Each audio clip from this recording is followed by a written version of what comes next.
couple of minutes, but it is 12:31 by my clock, so I think we're going to get started here, folks. Thank you, everyone, for joining us for today's webinar, which is You First Dementia Training, focused on enhancing the long-term care sector. Before we get started, I would like to start today's webinar in a good way by recognizing that I am joining this webinar from the traditional and unceded territories of the Musqueam, Squamish, and Tsleil-Waututh Nations. I'm really grateful to live, work, and learn on these shared lands. I also know that many of you are joining us from other territories across the province and perhaps even beyond. So I would invite you to use the chat function if you would like to acknowledge those territories. Today's Lunch and Learn webinar is being presented by the Alzheimer's Society of BC. We do have two presenters here today, Susan Prosser and Sarah Evanshen. And I did ask them right before the meeting how to pronounce their last names. And I think I literally just forgot in this 1 second. So they will reintroduce themselves and give you the correct pronunciation of their names. So I am just going to set the stage a little bit today for today's session. And I do want to let everyone know that this is not the full You First training session. Today, you are not going to come away from this 1 hour webinar fully trained with all of the knowledge and understanding about how to care and support for people living with dementia. This is a bit of a teaser. This is an information session so you can understand what the You First training program is and how you can get yourself and your colleagues registered after this session. And Sarah and Susan are going to tell you all about that process. But before I do hand it over to the speakers, I do want to go over a couple of housekeeping topics. So you'll notice as you joined that today's webinar is being recorded, and we will be able to share that recording as well as the PDF slide deck after the event is complete. We do welcome you to revisit that content yourself as well as to share it with your colleagues. We are going to ask that all participants keep their microphones on mute throughout the presentation just to minimize that background noise. And we also do invite your comments and your questions, and that's where we encourage you to use the chat function. And we will have a dedicated Q&A period at the end of the session. So at this point, I'm going to hand it over to Susan and Sarah. I'm actually going to turn my camera off, and we'll get started with the presentation. Great. Thank you so much for that warm introduction, Laura. We're so pleased to be here today and to talk to you about the You First program. It's very exciting. Laura, you did a very good job of introducing us with our names. My name is Sarah Evanishin. I'm the Manager of Healthcare Provider Education Delivery at the Alzheimer's Society of BC. So my team is the team delivering the You First program, and we're very excited to do that. And joining me today is my colleague Susan Prosser, who is the Provincial Coordinator Community of Practice. So Susan is part facilitator, part wrapping the learner in supports with our online learning center. Some of you may already be familiar and recognize Susan from some other trainings. She's been delivering healthcare provider education at the Society for a number of years now, so is a bit of a familiar face. Okay. So just really quick for those of you who might not be familiar with the Alzheimer's Society of BC, the Alzheimer's Society of BC connects people affected by dementia, whether that be personally, professionally, or both, to support services, education, and information at any stage of the dementia journey. I think it's important to note you don't have to have a diagnosis of dementia to be supported by the Alzheimer's Society of BC. Because I know there's a number of you today who support families. We have been delivering education to healthcare providers for over a decade now, and thanks to funding from the Ministry of Health, that education has now shifted to the You First training, which is what we're here to talk about today. So to get a sense of who's in this virtual space with us today, we just have a quick poll that should be launched on the screen shortly. If you don't see it though, you're welcome to use the chat box. So the question that we're asking is, how often do you provide professional care to someone living with dementia in long-term care? Is that daily, weekly, monthly, maybe occasionally, or never? And this just gives us a sense of your touch points with people living with dementia on a daily basis in your role. And I see that we have a lot of responses coming in for daily, so that's great. A lot of that frontline work, those frontline positions. And then we also have the other end of the spectrum, which is occasionally or never. And that's great because then it shows us that we're speaking to all sorts of roles here today. Um, Perfect. So we'll adjust accordingly. And I know that's super quick. We can usually get going. Okay, so I'm just going to end the poll. Sorry, I'm looking at the results. You can't see the results, but here you go. So a lot of the daily. Perfect. Thank you. Okay.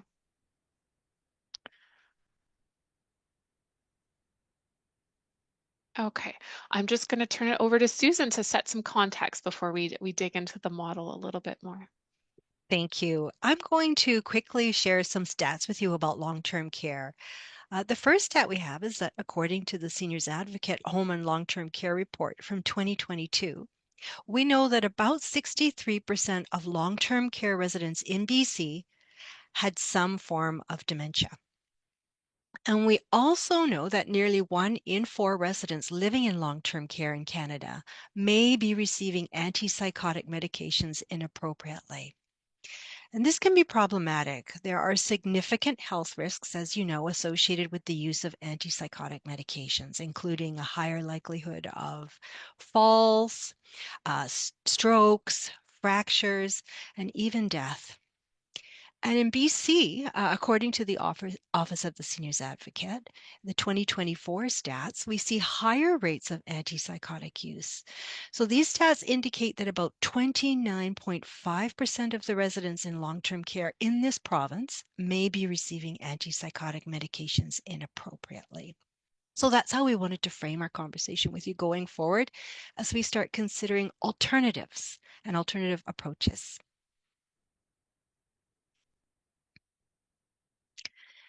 Efforts to improve safety and care quality require addressing the root cause of behaviors, and that means exploring the non-pharmacological approaches, that is such a hard word for me, as a first line of defense when responding to behaviors before prescribing the antipsychotic. This approach requires a whole team working towards understanding a whole person. There's a lot going on, and behaviors can be very complex. Only then can we work towards understanding the behavior first and then subsequently developing strategies that address the root causes. Now, working towards understanding behavior is also the foundation of person-centered care. And we are sharing with you today how the Alzheimer's Society of BC is starting to provide You First education. And You First is a curriculum that's designed to empower an entire team in long-term care to work towards person-centered care and consider non-pharmacological approaches in dementia care.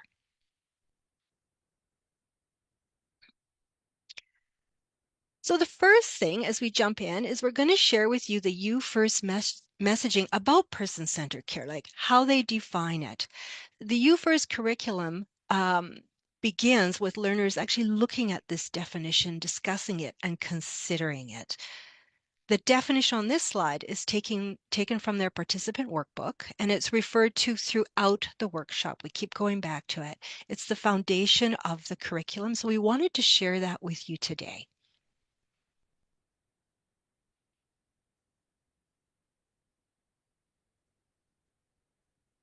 Students in the You First program learn that person-centered care impacts a wide range of outcomes within long-term care settings. They may already understand and appreciate that the resident benefits from this approach. They may get that. But what they may not have considered is that there is a strong positive influence of person-centered care upon family members as well. And they also may not have considered how person-centered care improves the experience of employees in the long-term care setting. Education in person-centered care combined with workplace supports that support staff to practice their skills and understanding can have far-reaching impact. It can improve the quality of care and the quality of life for the resident. It can increase opportunities to build trust and collaboration with family care partners. And it can also reduce responsive behaviors. And finally, it can improve staff outcomes such as job satisfaction, confidence in providing care and in interacting with people living with dementia, and increased staff retention. All right, thank you, Susan. So now that we're all aligned and on the same page of the value of person-centered care, I'm going to dig in a little bit more to talk about You First.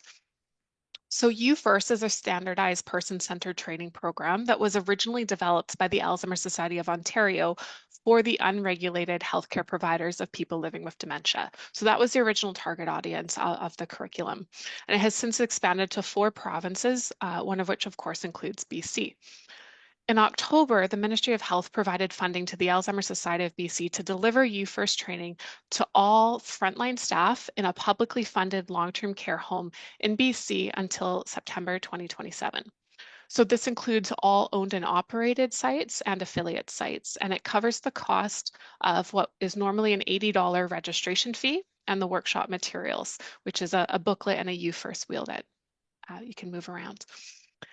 It does not include the cost, it does not include funding for staff backfill. So I want to make that clear because I know that that will be a question that many of you, I'm sure, have. Um, and because the training is designed for the unregulated care sector, for many of the health authorities, the care aides are a priority group. However, the training is available to all staff in a frontline role. So that also includes nurses, recreation staff, dietary, maintenance, front desk, and anyone who engages with residents in their daily lives. So hence our poll at the beginning, trying to gauge who's interacting with people and who's joining us today. So this helps to ensure that staff are using the same language when they all get the same training. It helps them to work in unison and set the same goals for a person-centered approach. This also means that they're understanding that care is present at every interaction in long-term care, whether that be at the reception desk, during a recreation program, or while having a meal in the dining room. So all of those touch points in the day are a part of providing good care and a quality of life in long-term care. So this training will be initially delivered by Alzheimer's Society of BC facilitators, and then later on in 2026, we'll add a train the trainer component to the program where our master trainers will train staff within their organization who want to be trained to deliver You First training. And this is very similar to how some staff are trained on PIECES or GPA. And I just want to put out there more information on this and when it's available. Any updates regarding the program will all flow through the health authorities once those updates are available. So if you're wondering, when will I learn about this? How will I stay updated? All those communication channels are in place and we'll make sure that all those updates flow through accordingly. And I'll also speak a little bit more at the end over how you can get in touch with us if you have any questions. And I am keeping an eye on the chat box as well, so I'll try to pull them in as I can. Over to you, Susan. Thanks. Um, as Sarah mentioned, You First is now available in British Columbia, but it was developed in Ontario and it's now in 4 provinces. So we've got Ontario, Nova Scotia, New Brunswick, and finally British Columbia.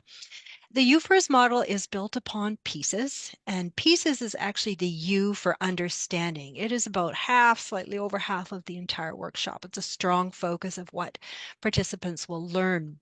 And in the PIECES model, all behavior has meaning, and behavior is often communicating an unmet need or a problem. And so it could indicate a change in physical or intellectual or emotional health. Behavior can also indicate a change in the person's capabilities, could be a result of environmental triggers or social and cultural unmet needs.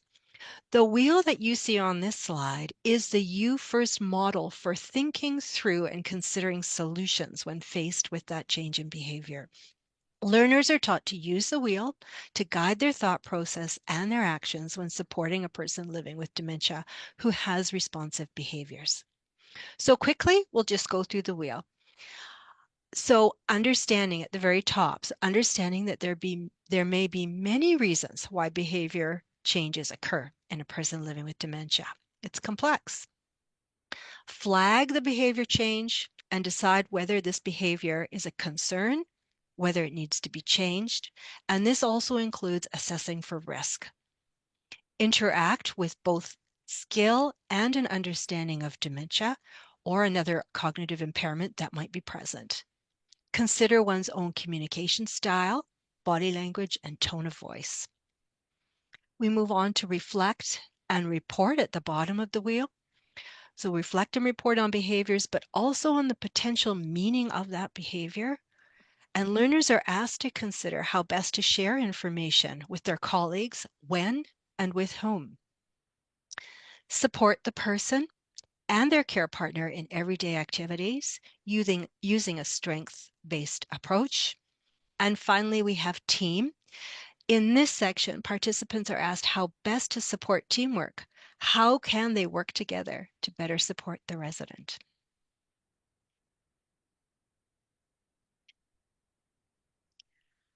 UFirst is offered in 3 ways. The first one there is in person. And yes, we do offer in-person live workshops. They're full-day workshops, 6 hours of content, 7 hours total, including the breaks. And the Alzheimer's Society comes to you or somewhere close to you to offer this. And the second option we have is online via Zoom. Again, it's a full day, 6 hours plus breaks. There's a live facilitator with the cohort for the entire time. This is a highly interactive workshop over Zoom. It requires pre-registration and materials are sent to the participants ahead of time. And our final option is a 3-week e-learning course that's being launched on the Alzheimer's Society of BC's learning management system. And this is fully online asynchronous learning, except that there is a facilitator here and check-ins, quizzes, and engagement with other students are facilitated and required. Thanks, Susan. I just want to note to those with the questions in the chat box, we see those questions and they're excellent on the registration when we will get back to those very, very shortly because they're great questions.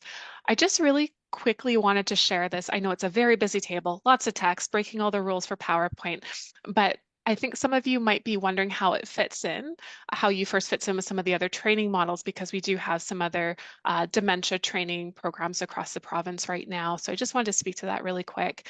I wanted to share that what UFirst has in common with all of these other training programs is that they're all person-centered and they're all linked to reduction in responsive behaviors. That is the goal with most of these programs.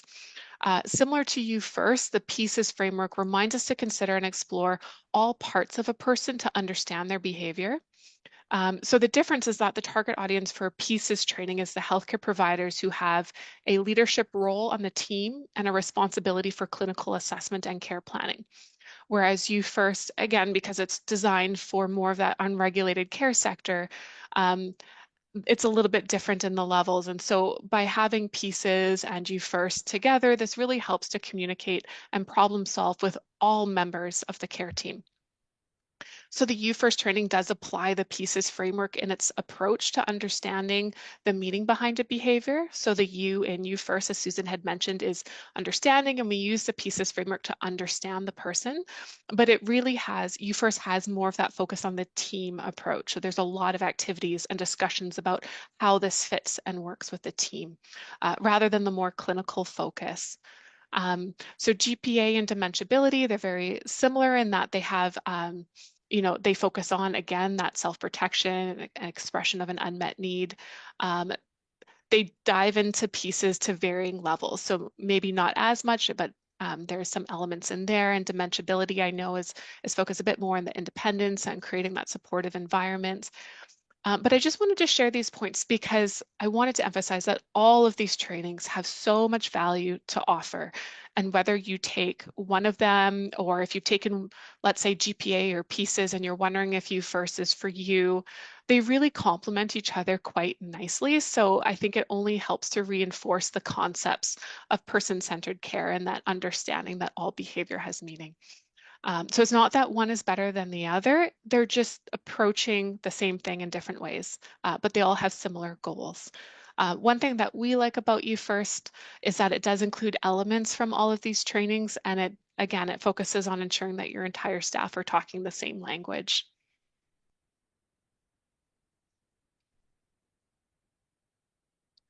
I'm going to quickly talk about our online learning center, which is supplemental learning designed around UFirst. Our UFirst suite of learning includes access to the learning center And you first registrants and graduates can access the curriculum there. And it's unique to BC. This is something that we're doing specially for our province. We want to ensure that all you first learners are supported, that they have the opportunity to revisit the curriculum in different ways, continue to engage with their peers and with subject matter experts, and continue their learning journey. And if you're wanting your staff to be able to continue with this education, they can join the center, they can engage on their schedule at their convenience.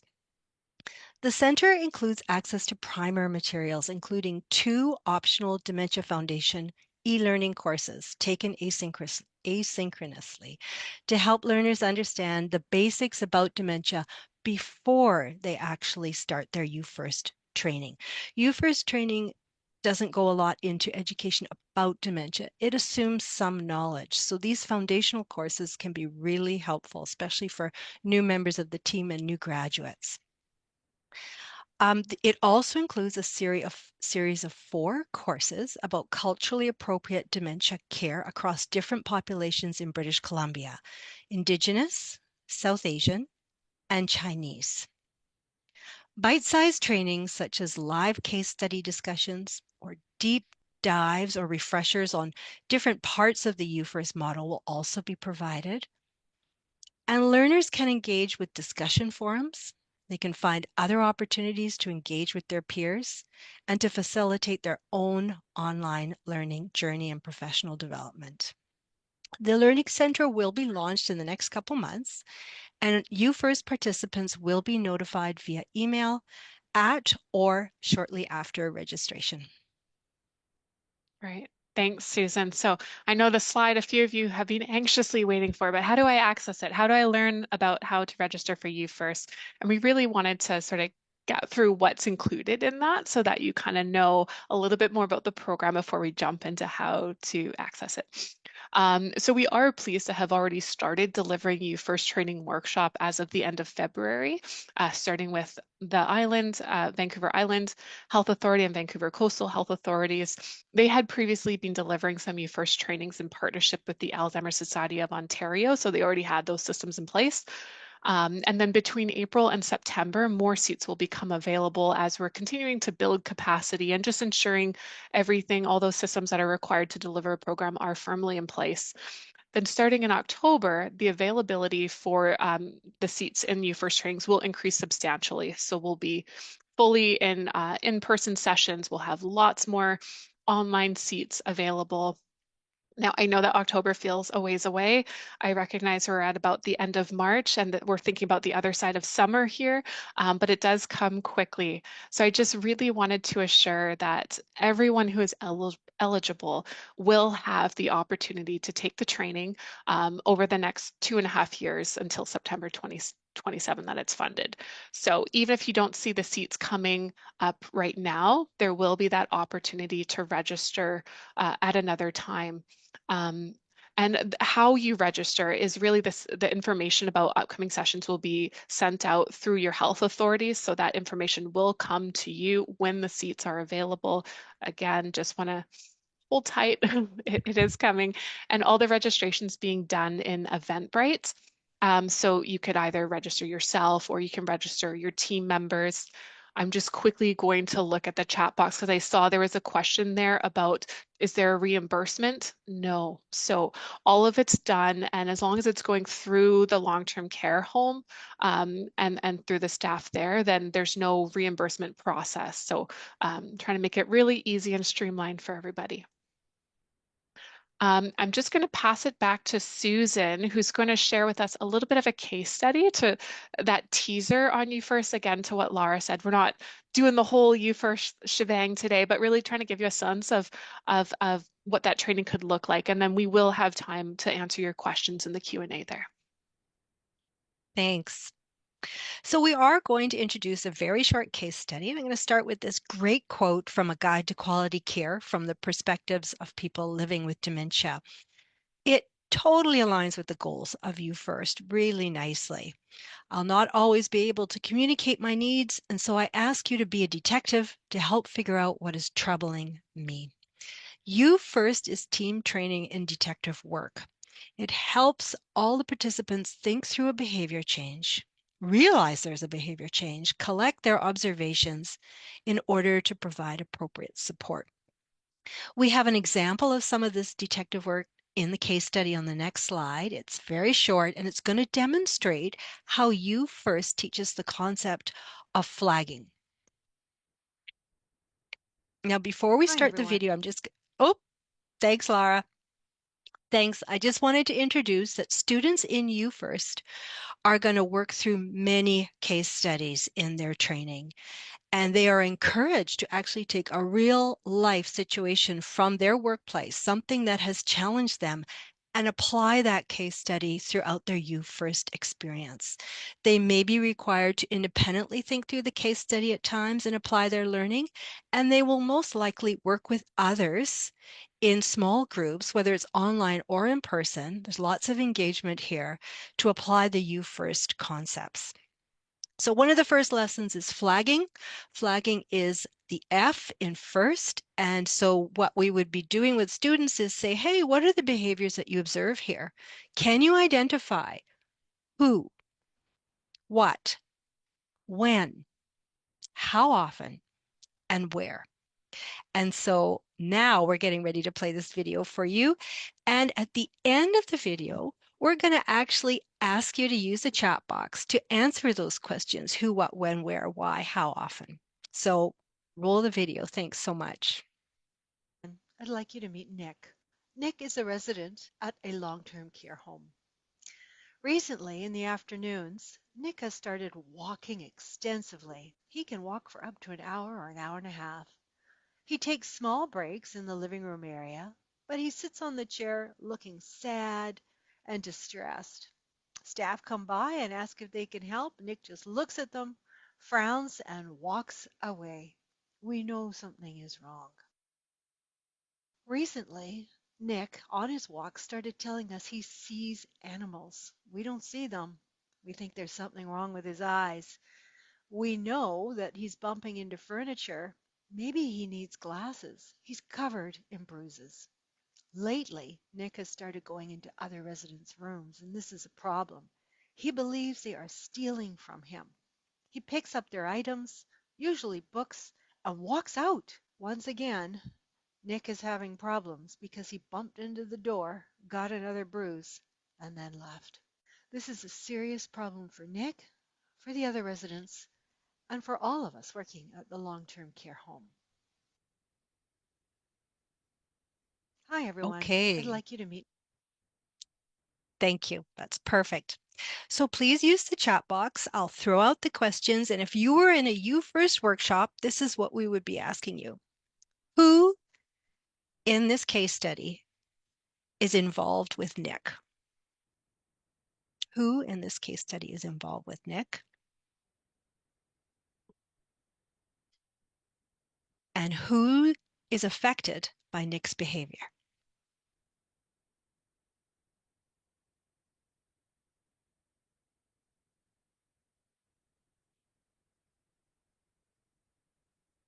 Great, thank you. The nurse and other residents, critical. Great, care staff and other residents. Fantastic. And it's really important to notice in this case study that if you work in the dining room or if you work as a care aide on Nick's floor or in Nick's unit, or perhaps you're the front desk receptionist in the common area where Nick sits down, your eyes are going to be needed to identify what's really going on and to provide proper flagging. The next question is, when does Nick's behavior occur? When is the problem time? Thank you. This is an afternoon event, right? There is no mention of it happening at any other time except for the afternoon. So really important information. And how would you describe the behavior? What's going on?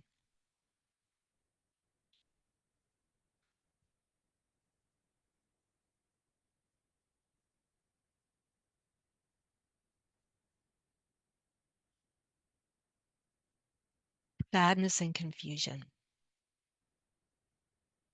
frustration, definitely, I would think the staff are probably feeling frustrated as well. Anxiety, maybe. Yeah, regular occurrence, anxiety, feeling lost and agitation. Great. Yes.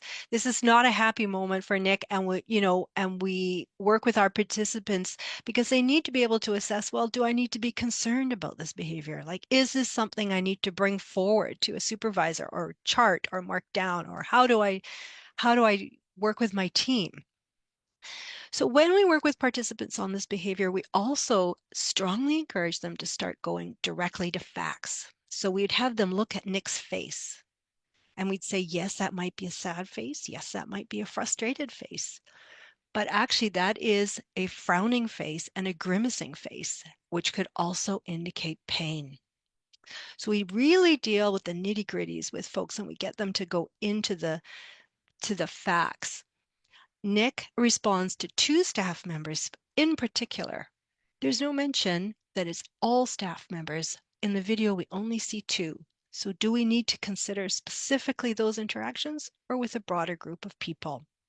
He's walking, he's pacing, he's seeing animals. Is that a problem? Might not be. He doesn't seem to be troubled by that. And I'm the narrator here, and I indicate that we think that Nick needs glasses. And so we talk about that with the group. Well, could it be that Nick needs glasses? But what else could be going on? And we talk about that and kind of break it down. So you can see how we play around with concepts and just get folks to really take a deep dive into identifying and flagging what's going on with Nick. So thanks for joining me in that part in that case study.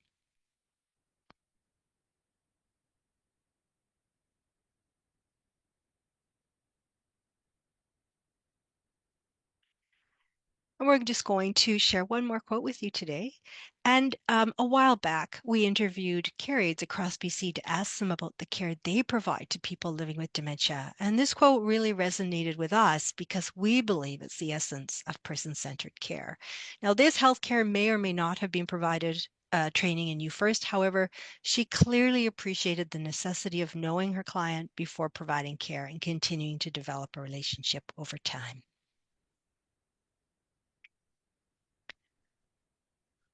Great. So thank you, Susan, for that case study. Yeah, a really nice example of just sort of the tip of the iceberg of what we'd get into in You First. I know we're always rushing to try to solve the problem right away, but when we don't understand what we're trying to get to, it can be really hard to sort of jump to that sometimes. So thank you. And thank you everyone for joining us today. We will, of course, use this time for questions, but before that runs away from us, I really just want to say how excited we are to offer this program to staff across the province. And for those of you who'll be joining us and taking part, I'm sure we'll see each other online at some points. So I saw that there are some questions coming in the chat box, so we can really get the Q&A rolling here and make sure that you get your questions asked. If you don't get your question asked or new questions pop up as soon as you leave, we have our email address on the screen there, youfirst@alzheimerbc.org. If you lose that, alzbc.org/youfirst, you can go to the website. Our email address is on there as well. So there are ways to reach us. So I'll pass it over to you, Laura, to kick us off with the Q&A.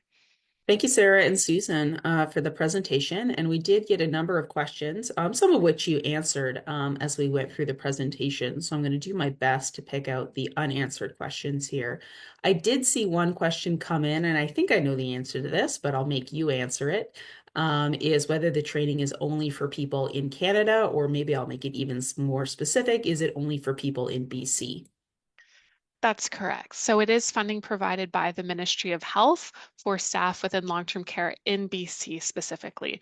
So you need to be actively working at a long-term care, publicly funded long-term care site at BC, or, if you don't live in BC yet, but you plan to move, like I said, we are funded until September 2027 to deliver this training. So, even if you move a year from now and then you settle into that position, then this training is still being offered at that point. So you'll have that opportunity if you are joining our beautiful province. Great, thank you so much. And along a similar vein, I obviously see a few people here that are joining us from assisted living residences. And of course, there are people living with dementia in assisted living. Is there any consideration being given to expanding this training to include assisted living? Yeah, that's a great question. So at this time, there isn't. The focus is just on long-term care, really prioritizing bringing down those rates of inappropriate use of antipsychotics. That's sort of a quality indicator, and one of the main goals behind providing person-centered care in long-term care.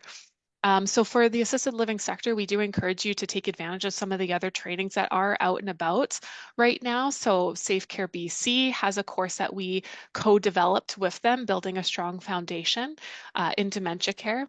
Or sorry, care and connections along the dementia journey, I believe. Sorry, got the title wrong. Got it right at the end there. Yeah, so Care and Connections is the one that you'd be looking for at Safe Care BC. That's an online course. So that would be a great one that I can recommend to those staff. The Alzheimer's Society of BC also has a number of resources on our website that can help. Um, I do want to note our First Link Dementia Helpline. It's not just for family members. If staff have a question as well, our Dementia Helpline can be a good source of information. So for that sector, there are some other options, but You First is just not extended to that sector at this time. Okay, great. Thank you for answering that. And maybe I'll ask my colleague Simran to put the link actually to that Karen Connections course in the chat, because I think that is going to help answer this additional question. I think Jeff was in here asking if registration is also free for the private for-profit long-term care sector. And maybe I'll massage that question a little bit, and maybe you can break that down into the publicly subsidized affiliate part of the long-term care sector versus the completely private pay part of the sector, because I think that maybe is the more relevant distinction. Yeah, and thank you, Lara, for setting up that distinction. So the affiliate and the owned and operated sites, those are covered within the funding, and then the fully private for profit, the funding does not extend to that. So that would be another recommendation for the Care and Connection on the Dementia Journey course for that sector. Yeah, so sometimes we have a little bit of confusion there. So if someone's an affiliate sector, private for profit or non-for-profit, they can be funded as part of this. But if it's privately paid, that would not be available. And that's where we would direct folks to the Safe Care BC course as well. And I honestly think that is all of the questions that I saw come in through the chat. But maybe I'll just ask one of my own, which is, having developed this training, and having, obviously you're starting to roll it out. What do you think is the big benefit of this course as opposed to some of the others that are available? I know you went through kind of the technical breakdown, but maybe you can give us more of a personal gut reaction. Yeah, so I think we spoke to this a bit briefly, but I really think it's a focus on the team approach, getting everybody to speak the same language. If I'm a nurse in long-term care, I'm seeing one side of things, but maybe I'm not seeing the person when they're in the hallway. That could be the maintenance staff that catches something that's important for me to know. Maybe it's those interactions in the dining room that's important for me to know. So having everybody on the same page with what you're looking for and enhancing that team communication, I think that just positions the care to extend beyond what a limited group of people can do. But maybe I'll turn it over to Susan too. That's sort of my impression, but I'd love to hear Susan's take as well over sort of what stands out for you. Definitely the team approach and just realizing that no one person, no two-person, sometimes no three or four people can actually understand the behavior. It takes many eyes and many perspectives sometimes to get there. And also for me, I would have to say the stress on the understanding piece, not jumping to conclusions that behavior is just dementia and leaving out the really important factors such as, well, there's lots of environmental triggers that could be happening as well, the lights, the sounds, the loud noises. There could be physical pain, changes in routines. Like, it's quite complex when trying to understand behavior. And by the end of You First, I think our learners understand that complexity and realize that they need to think before they start introducing strategies to address responsive behavior. Thank you for kind of expanding on that a little bit. And as you were doing that, another couple of questions came in actually as well. So one of them is about, how do we ensure that everybody within the care home is receiving the training, that it's not just, for example, care aides, but maybe also extends to the other unregulated care providers. Yeah, yeah, absolutely. So, the health authorities are prioritizing sort of the access points in different ways, which is completely fine because everybody will get it eventually. So I think starting out mostly with the staff who have the most interaction, so care aides for most, but in some sites when we're thinking of the in-person training, we might have the opportunity to go and deliver the training in the site, and then we can get sort of a mixed bag of people in that training. And that's one thing that we found is when we bring different roles together, the discussions are often enriched with the different perspectives, and then there's a greater learning that happens when we do that. So just having those conversations with the long-term care operators about the value and having those different roles there it can make a difference. So we're having lots of those conversations, really emphasizing that this can support those quality indicators that we're measuring, and the health authorities are, the same things that they measure each year. So they'll be monitoring that. We have our own evaluation that we're doing of the You First program because I see there's a question there about evaluating. And then Susan spoke a little bit to the online learning center.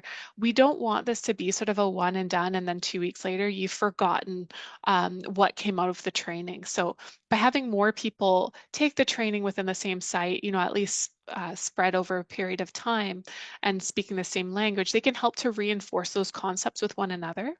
And then the online learning center will have some tools and additional training and supports to help reinforce those concepts. And we fully recognize that staff are very full, they have very limited time. And so we're mindful of that in the way that we develop these supports. We just want to ensure that the learning continues, right? This is a journey and it takes practice over time. So we're here to support in that.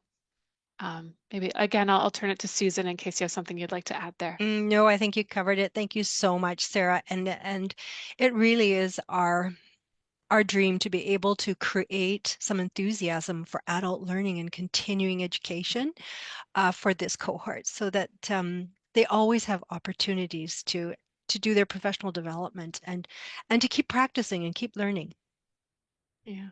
And sorry, I'll just quickly add on to that as well. We are a flexible group. If you have ideas of things that would be helpful for your long-term care home, that will help your staff and your teams, share it with us because then we can look at how we can embed that in over these next few years to build those supports. So that's, again, the email address is on the screen. Share your ideas with us. We'd love to hear from you over what's important.